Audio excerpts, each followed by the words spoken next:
মধ্যপ্রাচ্যের যুদ্ধ পরিস্থিতি এবার নতুন এক ভয়ঙ্কর মোড়ে পৌঁছেছে। ইরানের সর্বোচ্চ নেতা আয়াতুল্লাহ আলী খামেনির নিহত হওয়ার ঘটনায় তেহরান এখন প্রতিশোধের রাজনীতিকে সরাসরি রাষ্ট্রীয় কাঠামোর মধ্যে নিয়ে আসতে চাচ্ছে। মার্কিন প্রেসিডেন্ট ডোনাল্ড ট্রাম্প এবং ইসরায়েলের প্রধানমন্ত্রী বেনিয়ামিন নেতানিয়াহুর বিরুদ্ধে এবার শুধু হুমকি নয়, আনুষ্ঠানিকভাবে মাথার দাম ঘোষণা করার উদ্যোগ নিয়েছে ইরান। ইরানি পার্লামেন্টে উত্থাপিত এক বিস্ফোরক বিলে ট্রাম্প ও নেতানিয়াহুকে হত্যার জন্য 50 মিলিয়ন ইউরো পুরস্কার নির্ধারণের প্রস্তাব আনা হয়েছে। বিলটি এখন ভোট গ্রহণের অপেক্ষায় থাকলেও ইতোমধ্যে বিষয়টি আন্তর্জাতিক অঙ্গনে তীব্র প্রতিক্রিয়া সৃষ্টি করেছে। বিশ্লেষকদের মতে এটি শুধু রাজনৈতিক বার্তা নয়, বরং ইরান এবার প্রতিশোধকে আইনি বৈধতা দেওয়ার পথে হাঁটছে। ইরানের জাতীয় নিরাপত্তা কমিশনের চেয়ারম্যান ইব্রাহিম আজিজি জানিয়েছেন, ইসলামী প্রজাতন্ত্রে সামরিক ও নিরাপত্তা বাহিনীর পারস্পরিক পদক্ষেপ শীর্ষক এই বিলের মাধ্যমে পুরস্কার প্রদানের পূর্ণ আইনি কাঠামো তৈরি করা হচ্ছে। অর্থাৎ পশ্চিমা নেতাদের বিরুদ্ধে এতদিন যেসব হুমকি রাজনৈতিক বক্তব্যের মধ্যে সীমাবদ্ধ ছিল, এবার তা সরাসরি সংসদীয় আইনের আওতায় আনার প্রস্তুতি নিচ্ছে তেহরান। ইরানের অভিযোগ আরও ভয়াবহ। দেশটির দাবি, গত 28 ফেব্রুয়ারির বিমান হামলায় খামেনির নিহত হওয়ার ঘটনায় সরাসরি জড়িত ছিল ট্রাম্প, নেতানিয়াহু এবং মার্কিন সেন্ট্রাল কমান্ডের অ্যাডমিরাল ব্র্যাড কুপার।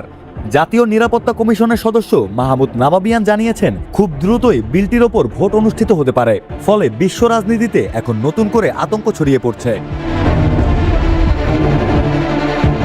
এই ঘটনার মধ্যেই ওয়াশিংটন ও তেল আবিবে সর্বোচ্চ সতর্কতা জারি করা হয়েছে। গোয়েন্দা সূত্রগুলোর আশঙ্কা, ইরান যে কোনো সময় আগাম হামলার পথে যেতে পারে। ইতোমধ্যে মধ্যপ্রাচ্যে মার্কিন সামরিক ঘাঁটি ও ইসরায়েলি স্থাপনাগুলোর নিরাপত্তা জোরদার করা হয়েছে। অন্যদিকে উত্তেজনার মাঝেই পাকিস্তানের মধ্যস্থতায় যুক্তরাষ্ট্র ও ইরানের মধ্যে সম্ভাব্য শান্তি আলোচনা চলছে বলে খবর পাওয়া গেছে। তবে মার্কিন প্রশাসনের কর্মকর্তারা স্পষ্ট জানিয়েছেন, আলোচনা এখনো ইতিবাচক পর্যায়ে পৌঁছায়নি।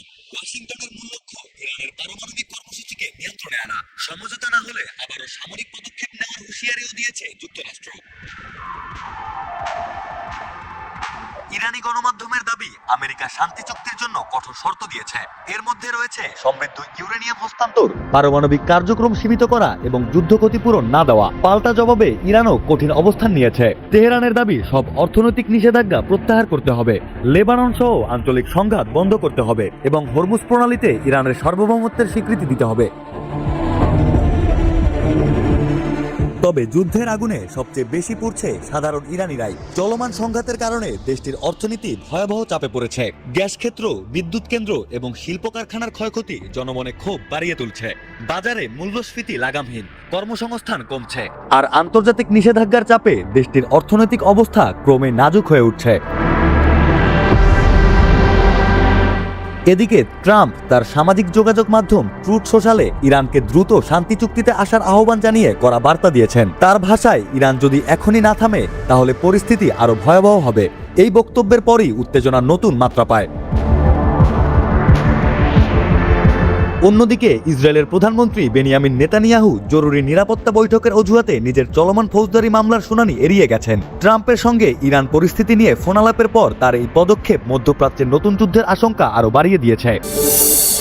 ইসরায়েলকে শেষবারের মতো সতর্ক করল ইরাকের সেনাবাহিনী। ইরাকের ধুধু মরুপ্রান্তরে 2 গোপন ঘাঁটিতে ওঁত পেতেছিল ইসরায়েলি বাহিনী। সেখান থেকেই ইরানকে নিশানার নীল নকশা আঁকছিল তারা। এই খবরে তোলপাড় বিশ্ব।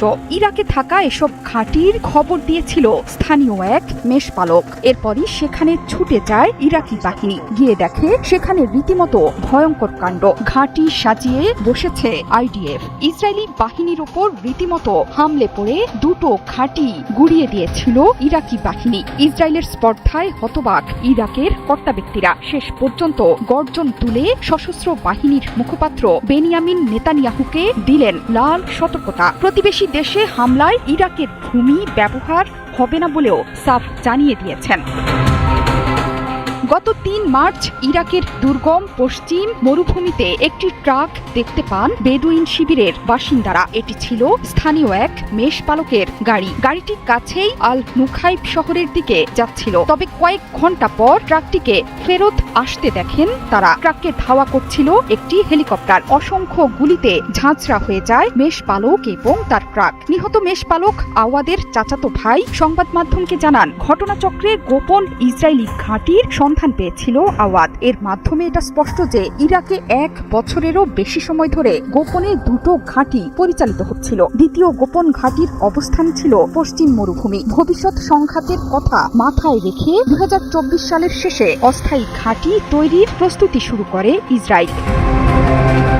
এ নিয়ে ইরাক সহ পুরো মধ্যপ্রাচ্যে শোরগোল পড়ে গেছে। মার্কিন যুক্তরাষ্ট্রের নজরে থাকা সত্ত্বেও বন্ধু ইরাককে এই বিষয়ে কিছুই জানতে দেয়নি ট্রাম্প প্রশাসন। এই প্রসঙ্গে ইরাকি আইন প্রণেতা বলেছেন, এটি ইরাকের সার্বভৌমত্ব, সরকার, নিরাপত্তা বাহিনী এবং জনগণের মর্যাদার প্রতি প্রকাশ্য অবজ্ঞা। আবার যেই ঘাঁটির তথ্য উন্মোচন করেছেন, এটি মূলত ইসরায়েল বিমান সহায়তা, জ্বালানি সরবরাহ এবং চিকিৎসা সেবায় ব্যবহৃত হতো। ইরান যুদ্ধে খুব কার্যকর ভূমিকা রেখেছে এই ঘাঁটি। তবে শেষ পর্যন্ত ঘাঁটিগুলো রক্ষা করতে পারেনি ইসরায়েল। এসব ঘাঁটি সৌদি সীমান্তের খুব কাছেই। তুমুল স্পর্শকাতর এই বিষয়ে শেষ পর্যন্ত রণহুঙ্কার ছেড়েছে ইরাকি সশস্ত্র বাহিনীর সর্বাধিনায়কের মুখপাত্র সাবাহ আল নুমান। এই ব্যাপারে রেড লাইন টেনেছে ইরাক। তিনি সাফ জানিয়ে দিয়েছেন যে ইরান বা প্রতিবেশীদের বিরুদ্ধে আগ্রাসনের জন্য কোনো ভূখণ্ড নয় ইরাক। জাতীয় স্থিতিশীলতা রক্ষায় বাগদাদ সংঘাতের অক্ষগুলো থেকে নিজেকে দূরে রাখার একটি সুস্পষ্ট নীতি গ্রহণ করেছে তার দেশ। এর মাধ্যমে এটা স্পষ্ট যে প্রতিরোধ ফ্রন্টকে দুর্বল করতে বা তেহরানের বিরুদ্ধে প্রতিশোধ নিতে চাওয়া বহিরাগত শক্তির তৈরি করা কোনো সংঘাতে জড়াবে না বাগদাদ। মরুভূমির বুকে গড়ে ওঠে এক আধুনিক রূপকথার নাম সংযুক্ত আরব আমিরাত। গত কয়েক দশকে যারা নিজেদের শুধু বিত্ত বৈভবে ভাসায়নি, বরং মধ্যপ্রাচ্যের ভূ রাজনীতিতে নিজেদের প্রতিষ্ঠা করতে চেয়েছিল এক অদম্য সামরিক পরাশক্তি হিসেবে। মার্কিন নীতি নির্ধারকদের দেয়া লিটল স্পার্টার তকমাটিকে তারা স্রেফ উপাধি নয়, বানিয়ে ফেলেছিল নিজেদের রাষ্ট্রীয় দর্শন। কিন্তু ইতিহাস সাক্ষী, বাস্তবতার রূঢ় আঘাতের কাছে অনেক সময় উচ্চাকাঙ্ক্ষার কাজমহল চূর্ণ বিচূর্ণ হয়ে যায়। চলমান ইরান যুদ্ধ ঠিক সেই সত্যটি আজ আবুধাবির শাসকদের সামনে এনে দাঁড় করিয়েছে। নিজেদের ভৌগোলিক সীমাবদ্ধতাকে অর্থ আর নেটওয়ার্কের জোরে ঢেকে ফেলার এক চরম খেলায় মেতেছিলেন আমিরাতের প্রেসিডেন্ট মোহাম্মদ বিন জায়েদ। ইয়েমেন থেকে সুদান, সবখানে প্রক্সি বা ছায়া শক্তি তৈরি করা, ওয়াশিংটনের দরবারে লবিং করা কিংবা মস্কো বেইজিং এর সাথে সমান্তরাল সম্পর্ক রাখা, সবই ছিল সেই কৌশলের অংশ। আবুধাবি ভেবেছিল তাদের বিশাল সার্বভৌম তহবিল আর লজিস্টিক্স হাবের কারণে তারা এতটাই অপরিহার্য যে ভূগোলের ফাঁদ তাদের কখনো স্পর্শ করতে পারবে না। তারা নিজেদের ভেবেছিল এমন এক চালিকা শক্তি যারা ইতিহাস তৈরি করে, ইতিহাসের নির্মমতার শিকার হয় না। কিন্তু গত মাত্র 3 মাসের যুদ্ধ সেই সাজানো নাটকে পর্দা টেনে দিয়েছে। তাসের ঘরের মতো ভেঙে পড়েছে লিটল স্পার্টার অপরাজেয় থাকার সেই চটকদার ব্র্যান্ড। যখন জলসীমার ওপার থেকে ইরান তাদের ক্ষেপণাস্ত্র এবং ড্রোনের ঝাঁক ছড়ে দিল, তখন আবুধাবির সেই বিশাল অর্থনৈতিক সাম্রাজ্য আর নেটওয়ার্ক ক্ষমতার কোনো কার্যকারিতাই থাকলো না। একটি ছোট রাষ্ট্রের কাঠামোগত দুর্বলতা আর পরাশক্তি না হতে পারার বেদনাদায়ক সত্যটি এক লহমায় প্রকাশ পেয়ে গেল মধ্যপ্রাচ্যের আকাশে। ওয়াশিংটনের হুমকি, তেহরানের পাল্টা চ্যালেঞ্জ, আর মধ্যপ্রাচ্যের আকাশে আবারও যুদ্ধের কালো ছায়া। ডোনাল্ড ট্রাম্পের কড়া ভাষার জবাবে এবার সরাসরি অবস্থান পরিষ্কার করল ইরান। তেহরানের বার্তা স্পষ্ট, যুদ্ধ হলে হবে, কিন্তু আত্মসমর্পণ নয়। ইরানের প্রেসিডেন্ট মাসুদ পেজেশকিয়ান সাফ জানিয়ে দিয়েছেন, আমেরিকার চাপ কিংবা হুমকিতে মাথা নত করবে না ইরান। তাকে আত্মসমর্পণে বাধ্য করার চিন্তা অলীক কল্পনা ছাড়া আর কিছু নয় বলেও মন্তব্য করেছেন তিনি। তবে একই সঙ্গে কূটনৈতিক দরজাও পুরোপুরি বন্ধ করেনি তেহরান। প্রাদেশিক গভর্নরদের এক বৈঠকে পেজেশকিয়ান বলেন, সংকট সমাধানে আলোচনার পথ এখনো খোলা আছে। অর্থাৎ একদিকে কঠোর বার্তা, অন্যদিকে হিসেবি কূটনীতি। কিন্তু সবচেয়ে কড়া ভাষা এসেছে ইরানের পররাষ্ট্রমন্ত্রী আব্বাস আরাকচির কাছ থেকে। এক্সে দেয়া পোস্টে তিনি দাবি করেন, সাম্প্রতিক যুদ্ধে ইরান যে অভিজ্ঞতা অর্জন করেছে, ভবিষ্যতের যে কোনো সংঘাতে সেটি আমেরিকার জন্য বড় বিস্ময় হয়ে দাঁড়াবে। ইঙ্গিতটা পরিষ্কার, ইরান বলছে আগের চেয়ে এখন তারা আরো প্রস্তুত, আরো আক্রমণাত্মক। এই আত্মবিশ্বাসের পিছনে রয়েছে সাম্প্রতিক সামরিক সংঘাতের অভিজ্ঞতা। গত ফেব্রুয়ারিতে শুরু হওয়া উত্তেজনা দ্রুত পূর্ণাঙ্গ সংঘাতে রূপ নেয়। অপারেশন এপিক ফিউরি নামে যুক্তরাষ্ট্র ও ইসরায়েলের যৌথ অভিযানে ইরানের বিভিন্ন সামরিক ও কৌশলগত স্থাপনায় হামলা চালানো হয়। জবাবে ইরানও থেমে থাকেনি। মধ্যপ্রাচ্যে মার্কিন ঘাঁটি, যুদ্ধজাহাজ এবং নজরদারি সক্ষমতাকে লক্ষ্য করে পাল্টা হামলার দাবি করে তেহরান। বিশেষ করে হরমুজ প্রণালীর আশেপাশে উত্তেজনা সবচেয়ে বেশি ছড়িয়ে পড়ে। বিশ্ব অর্থনীতির অত্যন্ত গুরুত্বপূর্ণ এই নৌপথ দিয়েই প্রতিদিন বিপুল পরিমাণ জ্বালানি তেল ও গ্যাস পরিবহন হয়। আর এবার সেই হরমুজ প্রণালীতেই আরো কঠোর অবস্থান নিয়েছে ইরান। তেহরান গঠন করেছে পার্সিয়ান গালফ স্ট্রিট অথরিটি নামে নতুন কর্তৃপক্ষ, যারা হরমুজ এলাকায় নিয়ন্ত্রিত নৌ অঞ্চল প্রতিষ্ঠার ঘোষণা দিয়েছে। অর্থাৎ এখন থেকে এই অঞ্চলে চলাচলকারী জাহাজকে আগাম সমন্বয় ও অনুমোদনের আওতায় আনতে চায় ইরান। বিশ্লেষকরা বলছেন এটি শুধু সামরিক পদক্ষেপ নয়, বরং একটি কৌশলগত বার্তা। কারণ হরমুজ প্রণালীতে যে কোনো উত্তেজনা সরাসরি প্রভাব ফেলে বৈশ্বিক জ্বালানি বাজারে। তেলের দাম বাড়ে, চাপে পড়ে আন্তর্জাতিক বাণিজ্য, আর মধ্যপ্রাচ্যের ভূ রাজনীতি হয়ে ওঠে আরো অনিশ্চিত। এদিকে ইরান দাবি করছে সাম্প্রতিক সংঘাতে যুক্তরাষ্ট্র বড় ধরনের ক্ষতির মুখে পড়েছে। তেহরানের ভাষ্য অনুযায়ী 40 দিনের যুদ্ধে ওয়াশিংটন 42টি বিমান ও 25টি ড্রোন হারিয়েছে। এমনকি মার্কিন F-35 যুদ্ধবিমান ভূপাতিত করার দাবিও করেছে ইরান। যদিও এসব দাবির পূর্ণাঙ্গ স্বাধীন যাচাই এখনো সম্ভব হয়নি, তবুও মার্কিন কংগ্রেশনাল রিসার্চ সার্ভিসের একটি প্রতিবেদনে যুদ্ধের ব্যয় ও ক্ষয়ক্ষতির ইঙ্গিত উঠে এসেছে। পেন্টাগন এখনো আনুষ্ঠানিক পূর্ণাঙ্গ মূল্যায়ন প্রকাশ করেনি। বর্তমানে যুদ্ধবিরতি কার্যকর থাকলেও পরিস্থিতি মোটেই স্বস্তির নয়। ডোনাল্ড ট্রাম্প এখনো বিভিন্ন বক্তব্যে ইরানকে হুমকি দিয়ে যাচ্ছেন। কখনো ট্রুথ সোশ্যালে, কখনো সংবাদ মাধ্যমের সামনে তেহরানের বিরুদ্ধে তার কড়া অবস্থান অব্যাহত রয়েছে। আর জবাবে ইরানও দিচ্ছে ঠান্ডা মাথার কিন্তু দৃঢ় বার্তা। তাদের দাবি, যদি আবার সংঘাত শুরু হয় তাহলে মধ্যপ্রাচ্যে আমেরিকার সামরিক শ্রেষ্ঠত্ব নিয়ে নতুন প্রশ্ন উঠতে পারে। মধ্যপ্রাচ্যের এই উত্তেজনা এখন শুধু দুই দেশের দ্বন্দ্ব নয়, এটি ছড়িয়ে গেছে জ্বালানি নিরাপত্তা, বৈশ্বিক অর্থনীতি এবং আন্তর্জাতিক শক্তির ভারসাম্যের সঙ্গে। কারণ হরমুজে একটি ভুল সিদ্ধান্ত বা একটি মিসাইলের দিক পরিবর্তন পুরো বিশ্ববাজারকে নতুন সংকটের দিকে ফেলে দিতে পারে। ইসলামের প্রথম কিবলা আল আকসা মসজিদ। মুসলিমদের পবিত্র এই স্থাপনা নিয়ে ষড়যন্ত্রের শেষ নেই ইসরায়েলের। একের পর এক সীমা লঙ্ঘন করেই যাচ্ছে দখলদাররা।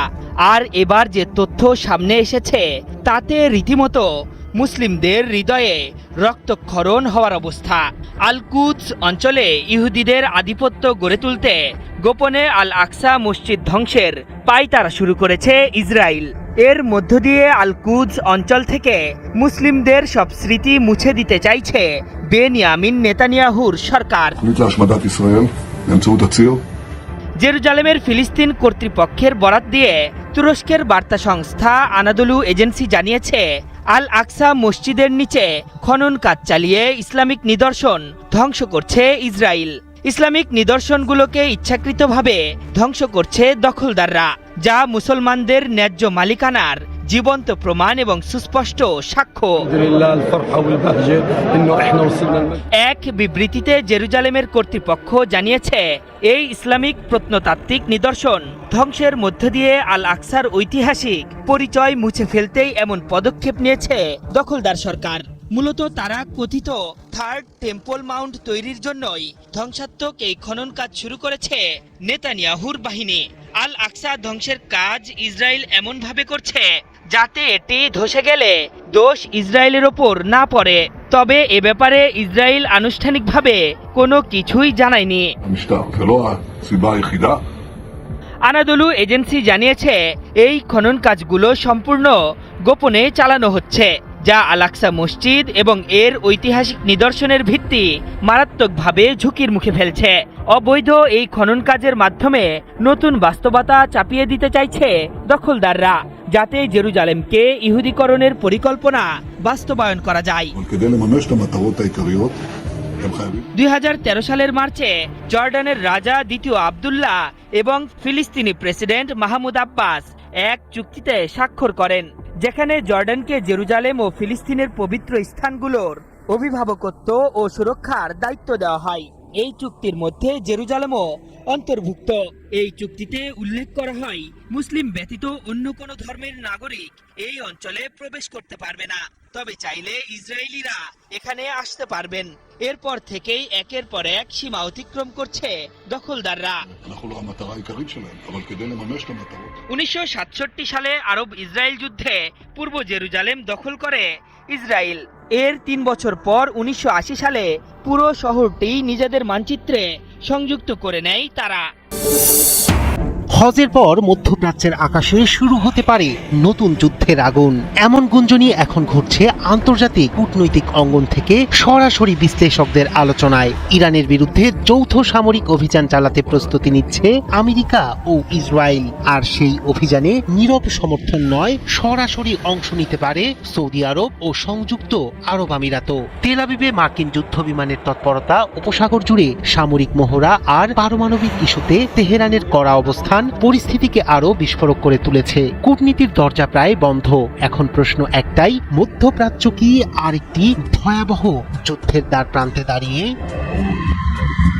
হজের পরই ইরানের বিরুদ্ধে বড় ধরনের সামরিক অভিযান চালাতে পারে যুক্তরাষ্ট্র, আর সেই অভিযানে সৌদি আরব ও সংযুক্ত আরব আমিরাতও অংশ নিতে পারে বলে দাবি করছে আন্তর্জাতিক সংবাদ মাধ্যম নিউ ইয়র্ক টাইমস। কূটনৈতিক টানাপোড়েন, পারমাণবিক হুমকি আর সামরিক প্রস্তুতির মধ্যেই এখন নতুন এক বিস্ফোরক পরিস্থিতির মুখোমুখি পুরো মধ্যপ্রাচ্য। মধ্যপ্রাচ্যের 2 উচ্চপদস্থ কর্মকর্তার বরাতে প্রতিবেদনে বলা হয়েছে, যুক্তরাষ্ট্র ও তার মিত্ররা বর্তমানে ব্যাপক সামরিক প্রস্তুতি চালাচ্ছে। গত এপ্রিলের শুরুতে পাকিস্তানের মধ্যস্থতায় হওয়া যুদ্ধবিরতির পর এটি সবচেয়ে বড় সামরিক তৎপরতা বলে মনে করছেন বিশ্লেষকরা। বিশেষ করে ইসরায়েলের তেল আবিবে বেন গুরিয়ন বিমানবন্দরে মার্কিন যুদ্ধ বিমানের উপস্থিতি এবং বাড়তি সামরিক গতিবিধি নতুন করে উদ্বেগ বাড়িয়েছে। ওয়াশিংটন বলছে যে কোনো পরিস্থিতি মোকাবিলায় তারা প্রস্তুত। মার্কিন প্রতিরক্ষা মন্ত্রী পিট হেগসেথ আইন প্রণেতাদের জানিয়েছেন, প্রয়োজনে যুক্তরাষ্ট্র সামরিক শক্তি বাড়াবে, কৌশলগত অবস্থান পরিবর্তন করবে অথবা যুদ্ধক্ষেত্রের সম্পদ পুনর্বিন্যাস করবে। তবে এখনই কূটনৈতিক পথ পুরোপুরি বন্ধ করতে চাইছে না ট্রাম্প প্রশাসন। যদিও বাস্তবতা বলছে আলোচনার সুযোগ দিন দিন সংকুচিত হয়ে আসছে। নিউ ইয়র্ক টাইমসের প্রতিবেদনে বলা হয়েছে, হামলা শুরু হলে ইরান তাদের ইউরেনিয়াম সমৃদ্ধকরণ 90% উন্নীত করতে পারে বলে হুঁশিয়ারি দিয়েছেন দেশটির পার্লামেন্টের জাতীয় নিরাপত্তা বিষয়ক মুখপাত্র ইব্রাহিম রেজাই। বিশ্লেষকদের মতে এই মাত্রা সমৃদ্ধকরণ পারমাণবিক অস্ত্র তৈরির সক্ষমতার কাছাকাছি পৌঁছে দিতে পারে তেহরানকে।